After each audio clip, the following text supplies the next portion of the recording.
sibuyas, kamatis. Yan. Gawa tayo ng paksiw na tilapia. Masarap po pag puro ulo. Yan po, gawa tayo ng paksiw ng Tagalog po. So, mainit na yung mantika.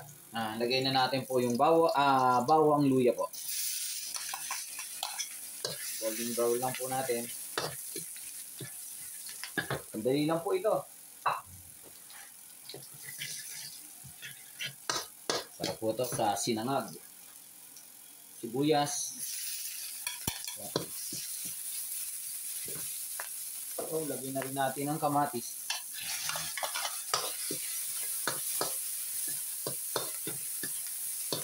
Ayan, golden brown na po yung bawang sibuyas.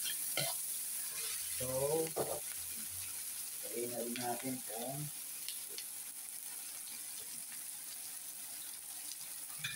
suka.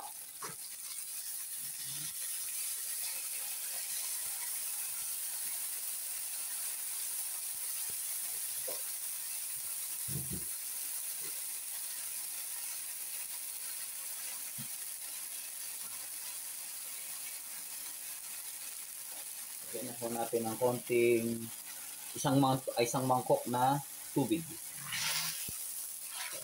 Lagyan na natin siya timplahan ng pampalasa.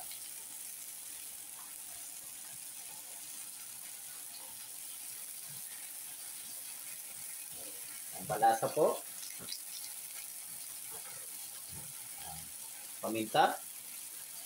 Mintang durog. Bahala po kayo. Durog po or buo. Asin. Ayan. Tada. So, lagyan natin ng konting twist. Sugar.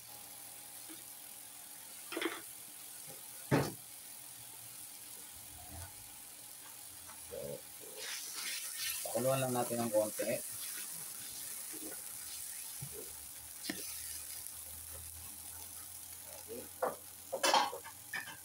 Pwede na po natin ilagay yung ulo ng tilapia. Yan po.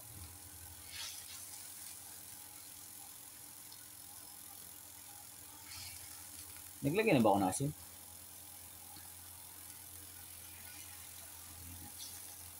Patituyuan lang ho natin yan. And then, lagyan ho natin ng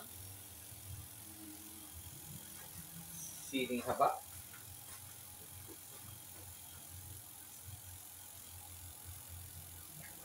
Lagyan ho natin yung siling haba. Ayan po.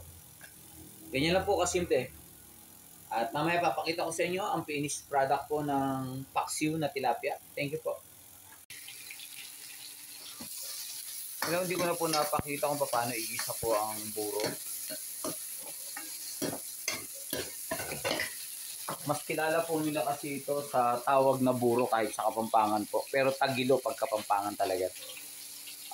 Burong hipon po. Ayan. Gigisa ho natin sa may kamatis, sibuyas, bawang ho. Ayan na. So, lalagay na natin po yung buro po. Para matanggal lang po yung lansa niya at mas masarap po pag ginigisa po kasi ito. Masarap po ito sa talong, nilagang talong, piniritong talong. Kahit anong nilagang gulay, masarap po ang buro.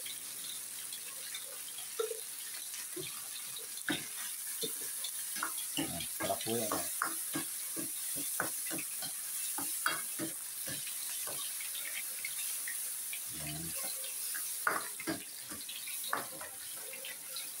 So, tapos na po ang ating ginisang buro.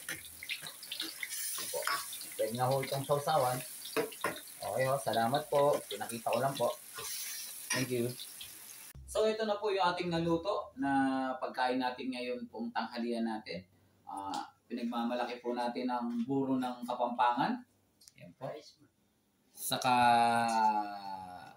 piniritong tilapia at piniritong talong. So, ito yung finished product natin ng paksiw. Paksiw na tilapia po. Yan po. Kain po tayo.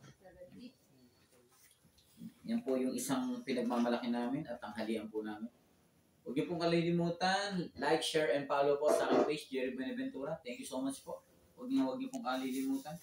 Po, kain po tayo. Salamat po.